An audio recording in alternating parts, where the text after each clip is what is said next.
খরগোশটাকে আপনারা দেখতে পাচ্ছেন, এটা কোনো সাধারণ খরগোশ না, এটা ছিল একটা ভূতুরে খরগোশ। আর এই খরগোশটা টম অ্যান্ড জেরি বাড়িতে গিয়ে আর খরগোশ থাকবে না। টম অ্যান্ড জেরি বাড়িতে গিয়ে এই খরগোশটা একটা দানবীয় কুকুর হয়ে যাবে। এখন যেটা দেখতে পাচ্ছেন, এটাই হচ্ছে সেই বাড়ি, যেই বাড়ির ভিতরে টম অ্যান্ড জেরি বাস করে। জেরি আর জেরির বাইক না স্ক্রু ড্রাইভার, তোমরা কোথায় আছো? তাড়াতাড়ি ঘর থেকে বের হও, কারণ ঘরের ভিতরে একটা দানবীয় কুকুর ঢুকে পড়েছে। ওরে জেরি, তাড়াতাড়ি পালাও। আরে জেরি, কোন দিকে দৌড়ে যাচ্ছ? এই জেরি, থামো থামো থামো থামো থামো। সর্বনাশ, এটাই তো সেই কুকুর।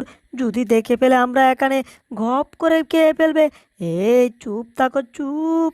আরে টমাস, তুমি শুধু শুধু ভয় পাচ্ছ কেন? হ্যাঁ, আমাকে কথা বলতে চাও, এই মুখ চেপে ধরলা কেন? আরে কুকুরটা নড়াচড়া করছে, মনে হচ্ছে ঘুম থেকে উঠে গেছে। সর্বনাশ, আমাদের দিকে ছায়া যদি শ্বাস পেলে আমরা তো শেষ। ওরে গেছি রে, এ তো শ্বাস পেলে আমাদেরকে উড়াইয়া দিল রে। উরে বাবা রে বাবা, মাজাটা ভাঙ্গে গেছে মনে হয়। কিসের শব্দ? ধর, কোনো শব্দ থাকুক, আমি বরঞ্চ নাকে 5 মাস সর্ষা তেল দিয়ে ঘুমাই। আমি একটু হিসাবটাকে যোগ বিয়োগ করে মিলিয়ে দেখি তো। এই কুকুরটা যখনই ঘুম থেকে ওঠে তার নাক থেকে প্রচুর স্পিডে শ্বাস বের হয়, আর তার সামনে যেই থাকে তখন সেটাই উড়ে যায়। মানে দানবীয় কুকুরের সামনে কিছুই দাঁড়াতে পারে না। তাহলে কি করা যায়? কি ব্যাপার, মনে হচ্ছে এখানে কেউ কথা বলছে নাকি? এই গান গাচ্ছে কে আবার? বন্ধু, তুমি ঘুম থেকে উঠো, হে গান আমার, হ্যাঁ গান আমার। বিনাশটা করছে রে। আর গান শুনে যদি কুকুর ঘুম থেকে উঠে যায়, দুর্ঘটনা তো আর একটা ঘটে যাবে রে। তার আগে এই পাখিটাকে সরাতে হবে আমাদের বাড়ির ভিতর থেকে রে। গানে গানে তোমারে ডাকি আমি রে, হে গান আমার। তোর এই গানের পাশে আমি দিলাম রাত্রি রে, ইয়াহু। ওরে আবারে, এক রাত্রি দিয়া বিনা টিকেটে উগান্ডা পাঠাইয়া দিল রে। ওরে বাবা, কোমরটা ভেঙে গেছে। খুব ভালো হয়েছে, শয়তানের বাচ্চা শয়তান, তুই আইছিলে আমাদের কোমর ভাঙার জন্য। আশেপাশে আর কোনো শব্দ হচ্ছে কিনা ভালো করে। কিরে, ঘর থেকে মনে হয় কিছু একটা শব্দ আসছে। আমি হচ্ছি এলান করে, ঘন্টায় ঘন্টায় এলান মারে, তবে এখন মিনিটে মিনিটে এলান মারা শুরু করছে। আরে জামেলার বাচ্চা, জামেলা রে। এইবার তো দেখি এলান গড়িটা কি শুরু করলো রে। বুঝছি, এই এলান গড়ির এলানটাই আমার চুটিয়ে ফেলতে হবে। তাহলে দেখি তুই ঘন্টার জায়গায় মিনিটে মিনিটে কি করে এলান মারিস। যদি পারো সামনে আসো, সামনে এসে এলান দেখো, কত সুন্দর করে এলান মারি, মিনিটে মিনিটে এখন এলান মারে। শয়তানের বাচ্চা, তোর এলানের নিকতি করি। তুই আমার জীবনের এলানটার 12টা বাজাইতে চাচ্ছিস, তা একেবারে ডিল দিয়ে ফেলে দিলাম। আমি এটাকে আরেকটু পাস করে দিলাম আমার ভাইগনার কাছে, আর আমি এই এলান গড়িটাকে পাস করে দিলাম একেবারে ডাস্টবিনের ভিতরে। তার মানে আমার কাম হো গিয়া, কুছ নেহি কালা হে কুছ নেহি সাদা হে, উল্টা পাল্টা হিন্দি গায়ে গিয়া। টম, ভাইগনার কাম শেষ হয়ে গেছে, এবার তুমি বাইরে আসো, আলাপ আছে। জেরি, কি আর আলাপ করবা, কাম তো শেষ হয়ে গেছে। আমরা একেবারে শব্দ সারা বাড়ি বানিয়ে ফেলেছি, সাউন্ড প্রুফ বাড়ি। বাড়িতে কোনো সাউন্ড নেই। টম একদম ঠিক বলেছো, কোনো সাউন্ড নেই, সাইলেন্ট প্রুফ বাড়ি। দেখতে হইব না কামটা কেডা করছে। কিরে, বাড়ির বাহিরে মনে হয় কেউ আইতাছে, কথা বলে বলে মালিকের কণ্ঠ শোনা যাচ্ছে। ইরে, মালিক বাড়িতে এলো নাকি? হাতে আমার অনেক জোগাল, এখন আবার কলিং বেল বাজাতে হবে।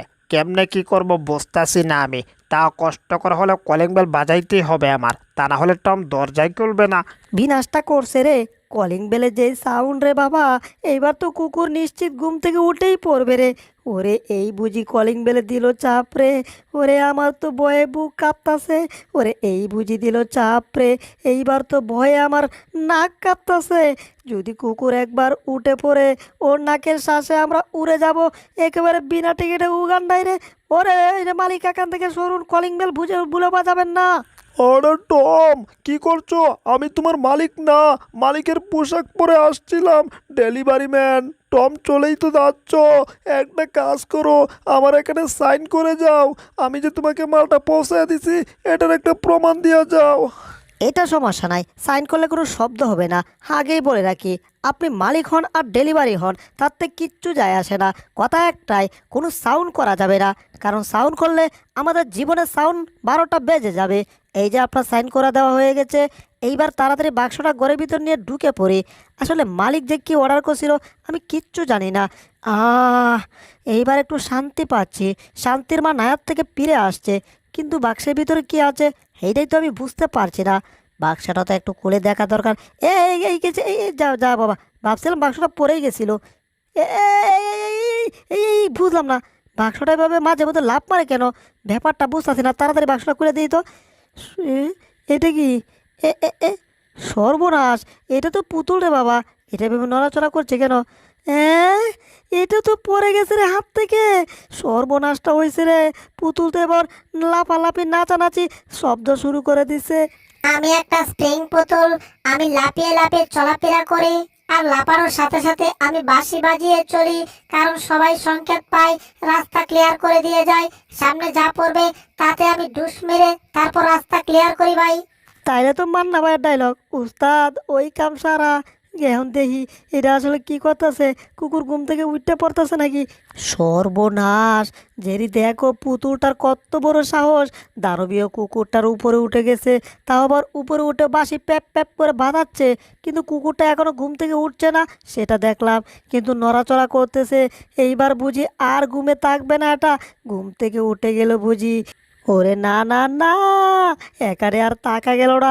এইবার তাড়াতাড়ি কাছে যেতে হবে।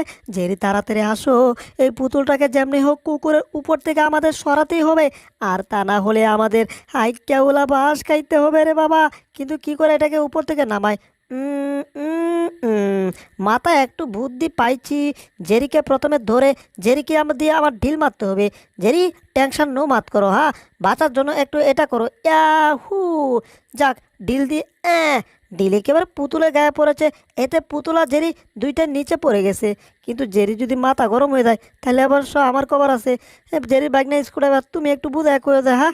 আমার নাম জেরি, আমি কি আর এত সহজে রাগ পেতে পারি? না না, আমি যা করি বুদ্ধি কাটিয়ে করি। দেখো টপ, আমি এই পুতুলটাকে কেমনে ধরে নিয়ে আসলাম। হে হে, পুতুলের কাম সারা, তাহলে আমাদের ভয়ের কামও হারা।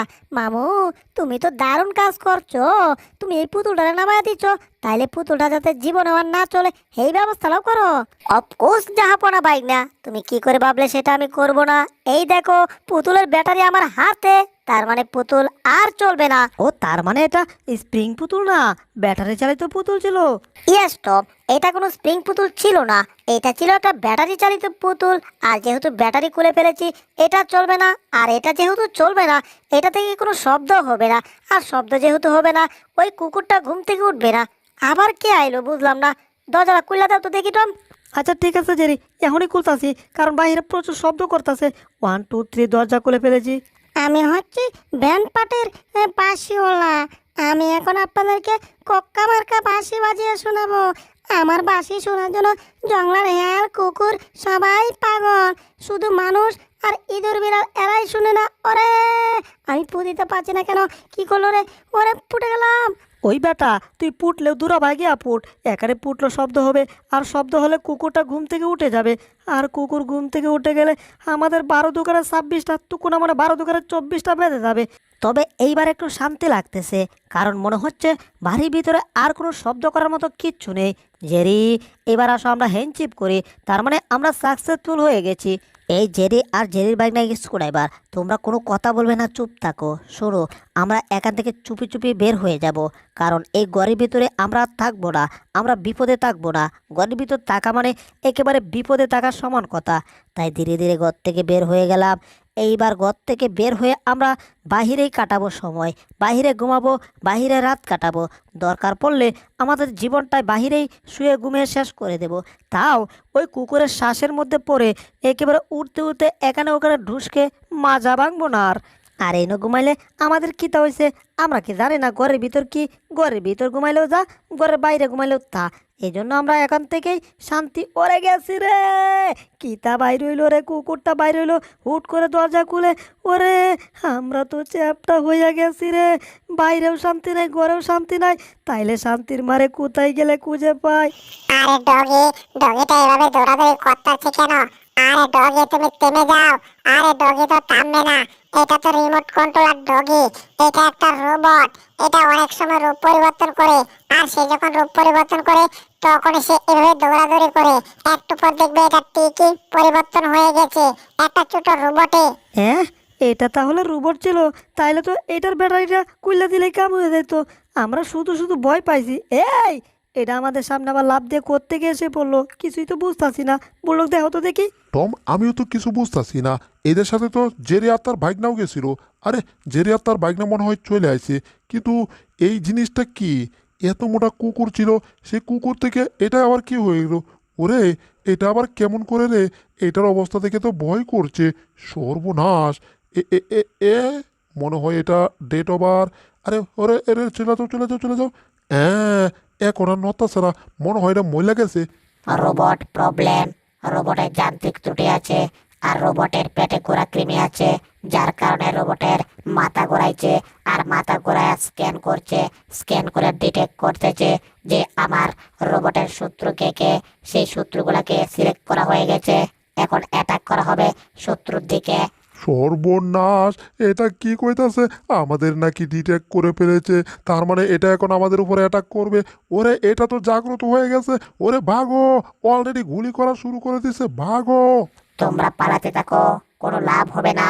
আমি রোবটের কাছ থেকে এত সহজে পালাতে পারবে না। আমি কুকুর ছিলাম, আমাকে জ্বালাইছো, আর সেখান থেকে এখন আমি পিচ্ছি রোবট। তাই ভেবো না আমি অনেক দুর্বল।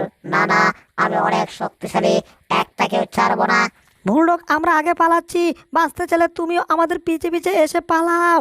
আরে টম, আমি তো বের হয়েছি, কিন্তু ওই রোবটটাও বেড়া ভেঙ্গে বের হয়ে গেছে। কি করা যায়, কি করা যায়? ওই যে দেখো, টম এন্ড জেরির সামনে একটা বাক্স, তাড়াতাড়ি এই বাক্সের ভিতর ঢুকে পড়ো। তাহলে ওই রোবট আমাদেরকে আর খুঁজে পাবে না, আর উপরে উঠতেও পারবে না।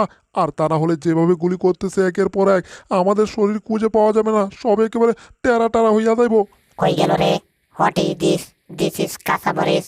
দিলে দিস, না দিলে ঝাড়ু দিয়া দৌড়ান মারিস, তার সমস্যা নাই, কিন্তু কাঁচামরিচের জায়গায় অন্য মরিচ দিস না। এই, কোথায় গেল? একটারে তো পাইতাছি না, একটারও দেখতাছি না। ব্যাপার কি? একটু সামনে গিয়ে দেখবো নাকি? গিয়ে দেখে আসি। যাক বাবা, মনে হচ্ছে ওই রোবটটার হাত থেকে জোর বাসা বেঁচে গেলাম। কিন্তু এখানে বেশিক্ষণ লুকিয়ে থাকা যাবে না। এটা হচ্ছে একটা ডাস্টবিন, এখানে প্রচুর গন্ধ, আর এখানে আর কিছুক্ষণ থাকলে আমাদেরকে গন্ধের ঠেলায় আর জীবিত পাওয়া যাবে না।